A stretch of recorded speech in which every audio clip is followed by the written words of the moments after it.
Hello everyone, I am doctor Kanishka Kaushik. Welcome you all on toppers top.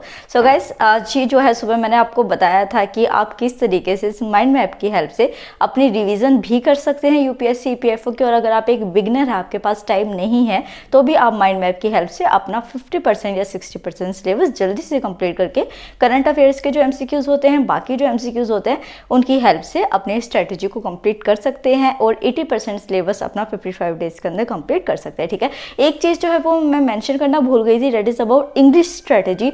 Math strategy भी कुछ students ने पूछी, but I don't know anything about maths. मेरे को नहीं है मैथ्स अच्छा मेरा, तो मैं उसके बारे में कुछ नहीं बता सकती आपको। हाँ, मैं इंग्लिश के लिए आपको बता सकती हूँ कि आज क्या करना है। जैसे आज 14 मार्च है, तो आज से ही क्या करेंगे आप, या फिर कल सुबह से कर लीजिए।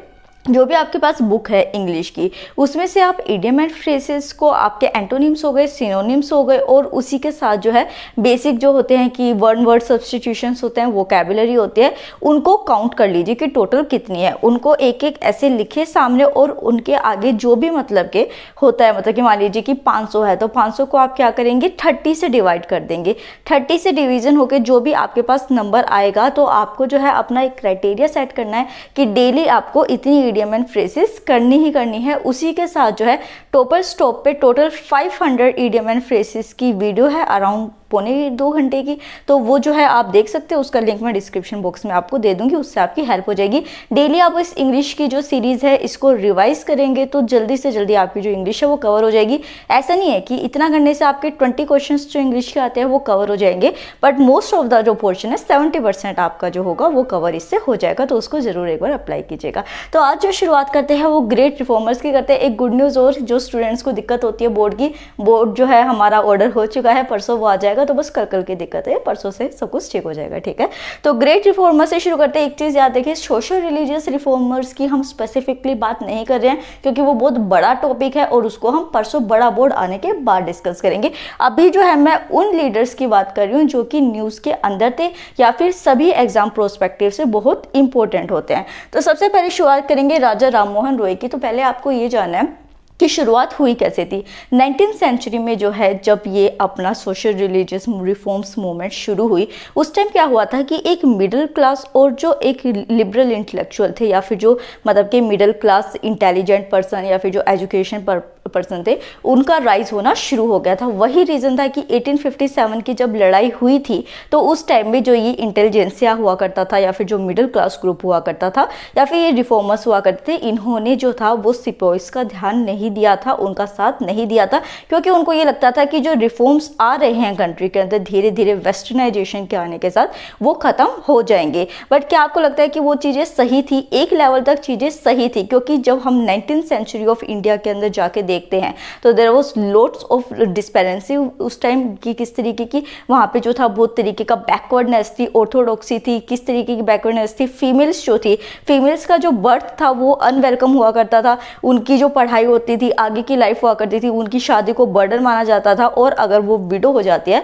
तो उसको अशुभ माना जाता था। इस तरीके की चीज़ें उस टाइम हुआ करती थी। तो जो मेले लीडर्स वहाँ पे आए, उन्होंने फीमेल्स के लिए काम किया, उसी के साथ कास्ट की अनटचेबिलिटी की जो प्रॉब्लम थी उनके लिए किया। तो मेजर लीडर्स को हम यहाँ पे देखेंगे एंड देन बाद के लीडर्स को देखेंगे।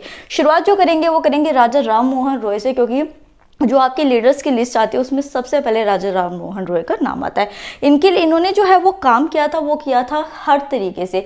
सबसे मेन जो काम था वो था इनका सती के प्रोहिबिशन के लिए। इन्होंने एक स्टेटमेंट दी थी जो आपसे में भी एग्जाम में पूछी भी जा सकते हैं कि सती जो है it's a murder of someone according to every shastra. मतलब कि हर शास्त्र के अकॉर्डिंग जो है सती एक कत्ल है, एक मर्डर है, इसको आप जस्टिफाई नहीं कर सकते।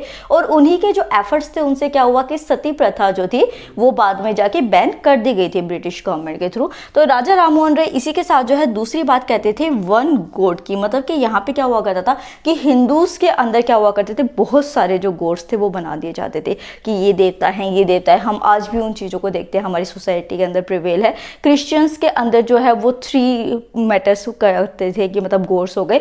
तो ये कहते थे कि ये जो गॉड है वो वन है, आप इनको इस तरीके से डिवाइड मत कीजिए। जो सुपरस्टिशन है उनके अगेंस्ट ये मेनली बोला करते थे। उसी के साथ जो है आपको यहाँ पे जो मेन बात याद रखनी है कि ये थे ब्रह्मो सभा के फाउंडर। एक चीज़ आपको यहाँ पे याद रखनी है जो वो ये है कि ब्रह्मो समाज के नहीं, ये ब्रह्मो सभा के थे। ब्रह्मो सभा जो थी उसको बाद में रीनेम किया गया था और ब्रह्मो समाज रखा गया था। तो ये चीज़ आप ऑप्शन में ज़रूर देख लें। उसी के साथ जो है इनका नाम जो था वो खाली राम मोहन रॉय था, बट राजा का जो टाइटल था उनको दिया था अकबर टू ने। अकबर टू कौन थे? ये एक मुगल एम्परर थे, ये बेटे थे शाह आलम सेकंड के, और उन्होंने ही जो है मतलब अकबर का जो है वो बेसिक अगर आप हिस्ट्री में जाके देखेंगे तो कोई रोल नहीं दिखाई देगा, सिर्फ एक फैक्ट आपको बताया जाएगा कि राम मोहन रॉय को उन्होंने राजा का टाइटल दिया था। तो ये आपका मुगल एम्परर के चैप्टर से भी इंपॉर्टेंट पॉइंट हो जाता है। नेक्स्ट आता है पॉपुलर जर्नल्स, उन्होंने क्या क्या लिखे थे? तो संवाद, कौमुदी और उसी के साथ परसेप्ट्स ऑफ जीसस जो है उन्होंने लिखे थे। अगर आप ईपीएफओ के लिए तैयारी करें या फिर आप किसी और एग्जाम के लिए भी तैयारी करें, सिविल सर्विसेज या पीसीएस के लिए ही, जिसने जो जर्नल लिखा है, जिसने जो न्यूज़पेपर लिखा है, बुक्स लिखी है, जो सेइंग्स है उनकी, वो आपको रट के जानी है अच्छी तरीके से। उसके लिए जो है वो टॉपर स्टॉप आपकी अभी ये हेल्प कर सकता है कि एक साल के करंट अफेयर के अंदर जितनी भी हिस्टोरिकल पर्सनैलिटी प्रेजेंट थी उन सब की मैंने डिटेल में वीडियो बना रखी है। 50 मिनट्स की वो वीडियो है, उसका लिंक मैं डिस्क्रिप्शन बॉक्स में दे दूंगी, तो उसको जाके जरूर देखिएगा, क्योंकि यूपीएससी करंट अफेयर और स्टैटिक को कंबाइन करके पूछता है, तो वो आपको बहुत ज़्यादा हेल्प कर देगी। ठीक है, उसके बाद जो है आता है founded Hindu college in Calcutta. तो यहाँ पे जिस भी लीडर ने जो भी एस्टेब्लिशमेंट की है या फिर कोई कॉलेज ओपन किया है, स्कूल ओपन किए हैं, किसी के वेलफेयर के लिए कुछ किया है, ये पॉइंट्स आपको स्पेसिफिकली उन लीडर से एसोसिएटेड करके रखना है। तो यहाँ पे हिंदू कॉलेज जो है वो कलकत्ता के अंदर राजा राम मोहन रॉय ने खोला। उसी के साथ वेदांता कॉलेज जो है उनका एस्टेब्लिशमेंट भी राजा राम मोहन रॉय के थ्रू हुआ। एंड लास्ट में इन्होंने एक और जो है वो जर्नल लिखा था, that is gift to monotheist, क्योंकि वो ये कहा करते थे कि भगवान जो है वो एक है, आप इसकी इतने सारे रूप मत बनाइए, अंधविश्वास में मत जाइए और रैशनली साइंटिफिकली चीज़ों को समझिए। तो राजा राम मोहन रॉय के बारे में इतना माइंड मैप में आपको मोस्ट इंपॉर्टेंट पॉइंट्स है। उसके बाद हम आते हैं ज्योतिबा फुले में।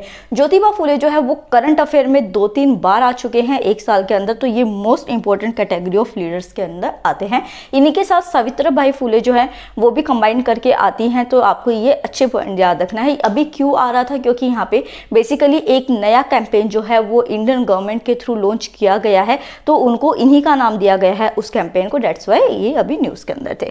तो यहाँ पे शुरुआत करते हैं कि सावित्रीबाई फुले जो उनकी वाइफ थी, उनके साथ मिलकर इन्होंने वीमेन एजुकेशन जो है वो पुणे के अंदर शुरू की थी। इनका जो मेन था एम वो ये था कि अगर वीमेन एजुकेटेड होगी तो वो ज़्यादा से ज़्यादा अपनी फैमिली को आगे लेके जाएगी, एम्पावरमेंट आएगी, और जो सोसाइटी है उसके अंदर जो एक फीमेल को इंफीरियर पोजीशन में माना जाता है वो चीज़ें खत्म हो पाएंगी। उसी के साथ जो है इन्होंने महर और महंगी क्या होता है, बेसिकली दो उस टाइम में अनटचेबल्स की कास्ट हुआ करती थी, मतलब कि उस टाइम में लो कास्ट मानी जाती थी, तो उनको स्कूल्स में नॉर्मल ब्राह्मण्स के साथ या फिर जो अपर कास्ट होते थे उनके साथ पढ़ना अलाउड नहीं था। तो इन दोनों कास्ट के लिए उन्होंने स्पेसिफिकली जो है वो स्कूल्स ओपन किए थे। एक चीज़ जो है वो आपको याद रखनी है कि जो ज्योतिबाई फुले थे और सावित्रीबाई फुले थी, उन्होंने जो काम किया था वो बेसिकली किया था अनटचेबल्स के फेवर में, कि आप जो है अनटचेबल्स को इस तरीके से ट्रीट नहीं कर सकते इन्फीरियर अपर कास्ट से। तो जो मेन काम इनका था वो कास्ट से था। तो क्या आप इस चीज़ को समझ सकते हैं कि ज्योतिबा फुले अगर वो कास्ट के लिए या फिर अनटचेबल्स के लिए काम कर रहे थे तो क्या वो किसी अपर कास्ट के लिए काम नहीं करेंगे? तो ये स्टेटमेंट जो थी वो बिल्कुल गलत थी। उन्होंने लोअर कास्ट के साथ साथ ही जो प्रेग्नेंट ब्राह्मण विडोज हुआ करती थी उनके लिए घर खोले थे, क्योंकि उस टाइम क्या था, देखिए सती प्रथा तो फिर भी खत्म हो गई थी, बट उस टाइम फीमेल्स की जो पोजीशन हुआ करती थी वो बहुत खराब होती थी। अगर वो प्रेग्नेंट होती थी और उसके हस्बैंड की डेथ हो जाती थी तो उसको घर से निकाल देना, बाद में उसको एक्सेप्ट नहीं करना, तो इस तरीके की फीमेल्स चाहे वो अपर कास्ट से थी उनके लिए स्पेसिफिकली होम्स खोले गए थे। उसी के साथ जो उस टाइम एक और जो थी सोशल इशू था वो था इन्फेंटिसाइड का। अगर वो गर्ल है तो वो तो फिर और ज़्यादा उसको मारेंगे ही मारेंगे। तो इस टाइम में इस चीज़ को बचाने के लिए एक ऑर्फनेज होम जो है वो इन्फेंटिसाइड को रोकने के लिए शुरुआत की गई थी, ताकि छोटे बच्चे जो है उनको मारा ना जाए एज बर्डन समझ के, और स्पेसिफिकली फीमेल चाइल्ड। ठीक है, उसके बाद जो है सत्यशोधक समाज जो है इनका इन्होंने फाउंड किया था। तो ये तो इवन आई थिंक कि हर किसी को ही जो है ये पता होगा इनकी फाउंडेशन का। और उसी के साथ ये जो फेमस वर्क है इनके, ये अच्छे तरीके से करने, क्योंकि वर्क्स आपको कहीं से भी किसके मिल रहे हैं तो आप उसको तभी की तभी नोट कर लीजिए। आपको नहीं पता कि कौन सा वर्क आपसे पूछ लिया जाए और आपने वो पढ़ा भी और फिर भी आप पेपर में उसको अटैम्प्ट ना कर पाए। ठीक है, तो यहाँ पे जो है तृतीय रत्ना, उसी के साथ गुलामगिरी फिर भी फेमस है कि सबको पता होता है, बट तृतीय रत्ना हो गई। फिर उसी के साथ जो शतकरी, अशुद्ध हो गए और सत्यशोधक जो है, समाजोक्त जो है, ये 4 इनके वर्क्स थे जो कि बहुत इंपॉर्टेंट थे। ये वाला जो बोर्ड है इसकी पिक्चर खींच के मैं टेलीग्राम चैनल पे पोस्ट कर दूंगी, क्योंकि कुछ को प्रॉब्लम होती है, वर्ड्स छोटे लगते हैं। परसों तो वो सॉर्ट आउट हो ही जाएगी, बट अभी के लिए मैं टेलीग्राम चैनल पे पोस्ट कर दूंगी वीडियो के बाद, थोड़ी देर बाद, तो आप वहां से देख सकते हैं, लिंक आपको डिस्क्रिप्शन बॉक्स में मिल जाएगा। नेक्स्ट आता है महादेव गोविंद रानडे। तो ये बेसिकली आपको क्या याद रखना है कि बॉम्बे यूनिवर्सिटी जब बनी थी उसके जो फर्स्ट बैच ऑफ स्टूडेंट्स निकले थे, उनमें से निकले थे महादेव गोविंद रानडे। तो ये first batch of students of Bombay university थे। ये एक लॉयर थे और इन्होंने अपनी जो प्रैक्टिस शुरू की थी वो बॉम्बे हाई कोर्ट से शुरुआत की थी, बट बाद में जाके इन्होंने कांग्रेस को फाउंड किया था। कांग्रेस को फाउंडर्स थे, मतलब कि जो 86 मेंबर्स थे, उनके अंदर ही महादेव गोविंद रानडे भी थे। और ये कास्ट सिस्टम के अगेंस्ट जो है वो काम करते थे। इनका काम एरिना ऑफ वर्क क्या था, महाराष्ट्र पुणे के अंदर था बेसिकली। तो ये इनका जो वर्क था, एक आपको याद रखना है, जो मतलब कि इन्होंने एक जर्नल लिखी थी, that is rise of Maratha power, जिससे कि इन्होंने सिग्निफाई किया था। क्योंकि देखिए जब ब्रिटिशर्स आए थे तो वो क्या कहते थे कि हमारा वेस्टर्न कल्चर जो है वो बड़ा है, इंडियन कल्चर जो है वो खराब है। तो यहाँ पे गोविंद रानडे जो है उन्होंने एक बुक्स लिख के जो है ये दिखाया था कि हमारा इंडियन कल्चर भी सुपीरियर है, वी आर ऑल्सो रैशनल, आप इससे कंपेयर नहीं कर सकते, जिसके लिए उन्होंने बुक लिखी the rise of Maratha power. ठीक है। नेक्स्ट आता है महाराष्ट्र गर्ल्स एजुकेशन सोसाइटी, जो है वो भी इन्होंने खोली थी फॉर गर्ल्स एजुकेशन। तो ये कास्ट के अगेंस्ट हो गए, वीमेन एजुकेशन, वीमेन इन्फेंटिसाइड को रोकना, डाउरी सिस्टम के अगेंस्ट, विडो रीमैरिज के फेवर में, ये सारे काम इन्होंने किए थे। तो एरिना ऑफ वर्क जो था वो बेसिकली इनका सेम था। नेक्स्ट आते हैं ईश्वर चंद्र विद्यासागर। तो यहाँ पे एक चीज़ आपको याद रखनी है कि राजा राम मोहन रॉय ने जो ब्रह्मो सभा या फिर बाद में उसको ब्रह्मो समाज कह दिया गया, जो एफर्ट शुरू किए उनको कंटिन्यू किया ईश्वर चंद्र विद्यासागर ने। ये वाला पॉइंट आपके प्रीलिम्स के लिए इंपॉर्टेंट है, क्योंकि देखिए मोस्ट कॉमन जो पॉइंट्स होते हैं ना वो सबको पता होते हैं। यूपीएससी को चाहिए कि क्या पर्सन जो है वो अलग से पढ़ पा रहा है, तो ये वाला पॉइंट आप याद रखेंगे। ठीक है। नेक्स्ट जो है यहाँ पे आपको याद रखनी कि कौन सी बुक इन्होंने लिखी थी, तो बोर्नो परिचो। बोर्नो परिचो क्या है, अगर मैं बंगाली को गलत प्रोनाउंस कर रही हूँ तो उसके लिए सॉरी। तो बोर्नो परिचय का क्या मतलब है, स्पेसिफिकली परिचय मतलब परिचय, मतलब इंट्रोडक्शन। तो बंगाल्स के जो अल्फाबेट्स होते हैं उनके इंट्रोडक्शन के लिए, मतलब जब कोई बच्चा बंगाली या फिर कोई बड़ा भी बंगाली सीखने को लगता है, तो आज भी जो है उनकी ये बुक बोर्नो परिचय जो है वो कंसिडर की जाती है, पहले उसको पढ़ा जाता है। तो ये क्या हो गई, इंट्रोडक्शन टू बंगाली अल्फाबेट्स। ठीक है, ये उसके लिए बुक थी। नेक्स्ट आता ही एडवोकेट विडो रीमैरिजेस, क्योंकि विडो रीमैरिज उस टाइम बहुत ज्यादा इशू था, अलाउड नहीं था, सती कर दिया जाया करता था, और यही वाला जो एफर्ट था वो यहाँ पे एक्सटेंड किया गया था। ठीक है। फिर यहाँ पे उसी के साथ उन्हें 2 बुक्स और लिखी थी, दैट इज उपरक मोनिका व्याकरम, और उसके साथ जो है कौमुदी। ये वाले जो है 2 बुक्स इनकी थी, ये आपको नाम याद रखने हैं। उसी के साथ इन्होंने 35 वीमेन स्कूल्स जो है वो टोटल खोले थे पूरे ऑल ओवर इंडिया में, ताकि वीमेन एजुकेशन जो है उसको प्रमोट किया जा सके। नेक्स्ट जो आते हैं वो आते हैं Swami Vivekananda, the most important person. यहाँ पे आपसे क्वेश्चन किस तरीके से पूछा जा सकता है कि स्वामी विवेकानंद जो है उनका फ्रीडम से रिलेटेड क्या आइडियोलॉजीज थी, क्या क्या उन्होंने किया था। तो यहाँ पे जो है उन्होंने कर्म योग की बात की थी। कर्म योग का क्या मतलब होता है, जो हर किसी पर्सन को अपनी लाइफ में करना चाहिए, चाहे वो मैं हूँ चाहे वो आप है। कर्म योग मतलब बेसिकली आप काम करके जो है किसी चीज को अटेन कर रहे हैं, ठीक है, मेहनत करके सक्सेस ले रहे हैं। तो कर्म योग का टू अटेन फ्रीडम जो है ये इन्होंने कंसेप्ट दिया था, ये आपको याद रखना है, ये बहुत ज्यादा इंपॉर्टेंट है। उसी के साथ जो है इन्होंने इंडियन फिलोसफी का इंट्रोडक्शन किया था, और कौन सी 2 इंट्रोड्यूस की थी, वेदांता एंड योगा। तो अगर सिविल सर्विसेज के स्टूडेंट्स देख रहे होंगे और जिनका एथिक्स जो है वो फिलोसफी में होगा तो उनको ये बात पता ही होगी। तो यहाँ पे introduce Indian philosophy from Vedanta and yoga. उसी के साथ जो है ये रामकृष्ण परमहंसा के चीफ डिसिपल थे। यहाँ पे देखिए आपको कंफ्यूजन क्या हो सकती है, बहुत सारी ऑर्गेनाइजेशंस थी जो बनाई गई थी, बहुत सारे लीडर्स थे। आपको याद रखना है कि कौन जो है किसने शुरुआत की थी, किसने आके उसको सपोर्ट किया और कौन उसको आगे लेके गया। ये चीज़ें जो है ना यहाँ पे आप डिस्टिंग्विश करेंगे, और वो आप कैसे करेंगे, प्रैक्टिस से, रिवीजन से। जो मैंने आपको कहा कि रोज सुबह आपको 3 घंटे करनी है। ठीक है। अगर आप सुबह जो है अर्ली बर्ड नहीं है, आप नाइट आउल है, तो उस टाइम में भी जो है आप कर सकते हैं, रात को रिविजन कर लीजिए, बट कीजिए रिविजन। 3 घंटे जो है वो पहले दिन का या फिर जो हफ्ते में पहले दिन पढ़ा है उसको पढ़ने टाइम में लगाइए आप, ठीक है। उसके बाद आता है राधा कृष्ण मिशन जो है वो इन्होंने शुरू किया था, बट रामकृष्ण परमहंसा के ये सपोर्टर थे, मतलब कि आगे लेके गए थे, उसको प्रमोट किया था। उसी के साथ जो मोस्ट इंपॉर्टेंट पॉइंट आपको इनको याद रखना है कि इंडिया को इन्होंने रिप्रेजेंट किया था first parliament of religion Chicago में 1893 के अंदर। तो शिकागो के अंदर जो भी फर्स्ट पार्लियामेंट ऑफ रिलीजन हुई थी, वहां जाके इन्होंने स्पेसिफिकली क्या किया था कि गीता जो है, गीता को रखा था एंड उसके ऊपर जो है और जो रिलीजियस बुक्स थी उनको रखा था। तो वहां पे उनकी हंसी भी उड़ाई गई थी कि आपने खुद अपनी जो एक बुक है उसको नीचे रखा है। तो उन्होंने जब गीता को नीचे से हटाया तो और बुक्स जो है वो गिर गई। तो उन्होंने बताया कि Gita is the base, base के बिना जो है कोई भी चीज नहीं बन सकती, और वहीं से जो है उनका एक impression as an intellectual setup हो गया था। उसके बाद लास्ट आते हैं एनी बसंत के ऊपर, जो कि अभी न्यूज के अंदर थी। यहाँ पे एक जो चीज है ना आपको याद रखनी है, जो सिविल सर्विसेज में या और एग्जाम्स में भी पूछी जाती है, और ईपीएफओ में आप कंसिडर कर सकते हैं, क्योंकि 2017-18 के अराउंड ही इस तरीके का एक क्वेश्चन आया था जिसमें पूछा गया था कि who is the first INC president, women president. तो वहां पे आपको सरोजनी नायडू का भी ऑप्शन दिया जाता है और एनी बसंत का भी किया जाता है। तो उस टाइम सरोजनी नायडू पे कई लोग टिक कराते हैं, आपको यहाँ पे डिस्टिंग्विश क्या करना है कि एनी बसंत जो थी वो फर्स्ट वीमेन प्रेसिडेंट थी आईएनसी की, फर्स्ट इंडियन वीमेन प्रेसिडेंट जो आईएनसी की थी वो सरोजनी नायडू थी। तो ये वाला डिफरेंस आपको याद रखना है, ठीक है।